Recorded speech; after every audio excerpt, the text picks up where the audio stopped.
History doesn't ever repeat itself, but it does rhyme. And I think if we were to choose an analogy, historical analogy, that would be the closest to Putin's consolidation of power and of his dictatorship, it would be Italy in the early 1920s under Benito Mussolini.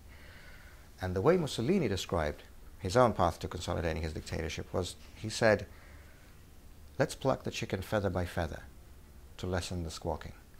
So in other words, don't try to do everything at once at the same time, which is what the coup plotters of 1991 tried to do when they sent in those tanks into Moscow. They tried to do it like this. Well, it didn't work. So Putin went about it in a more intelligent way, I guess we could say. Just like Mussolini advised, he plucked the chicken feather by feather, one after another. So his first major target was independent media.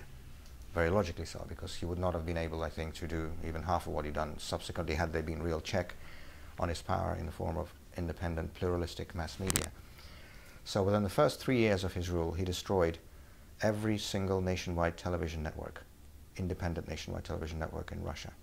He first went after NTV, which was the largest and the most important, the most popular independent TV network in Russia, which was taken over by the Kremlin in 2001, and in 2002 the Russian government shut down TV6, and then finally in 2003, just a few months before the parliamentary election, the government shut down TVS, the last independent nationwide television network in Russia, and they shut it down by an order from the press minister in Mr. Putin's government, and the explanation they used was in the interests of viewers.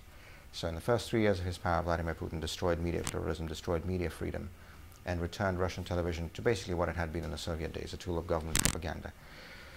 So he then went after the business community, and he sent a very clear message to the Russian business community that it was best to stay out of politics altogether, when in October of 2003 he arrested Mikhail Khodorkovsky, who was at the time the richest man in Russia. He was an oil magnate. He was the founder and CEO of Yukos Oil Company, who was very outspoken in his views, who exposed government corruption, including publicly, who supported civil society groups, who supported pro-democracy opposition parties, including in that year's parliamentary election, the 2003 parliamentary election. So when he was arrested and put in handcuffs and put in a cage, literally in a courtroom, and shown on television around Russia and across the world, that was the clearest signal from the Putin regime to the big business in Russia and to those so-called oligarchs that it is better to stay out of politics, and they certainly heeded the message. Ever since 2003, the business community in Russia has been very hesitant, to put it diplomatically, to engage in any sort of political activity. Certainly they wouldn't touch anything connected with the opposition. And of course, during his campaign against independent media, Mr. Putin also went after those oligarchs who owned some of those non-governmental TV channels, like Vladimir Gusinsky, who was the owner of NTV, the largest and the most popular television channel in Russia. He was arrested and jailed in 2000 briefly. Then he was basically exiled, kicked out of the country. He still lives in exile today.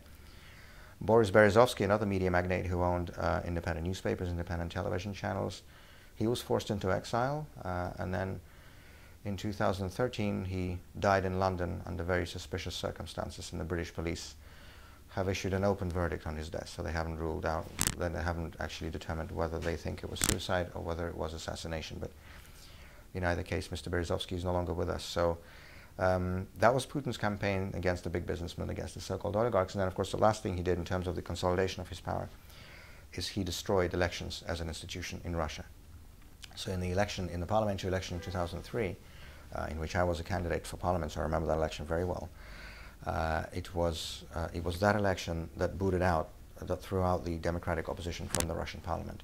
So from 2003, Russian parliament has been a rubber stamp for the Kremlin, not a place for discussion, as its own speaker Boris Gryzlov famously or infamously said himself.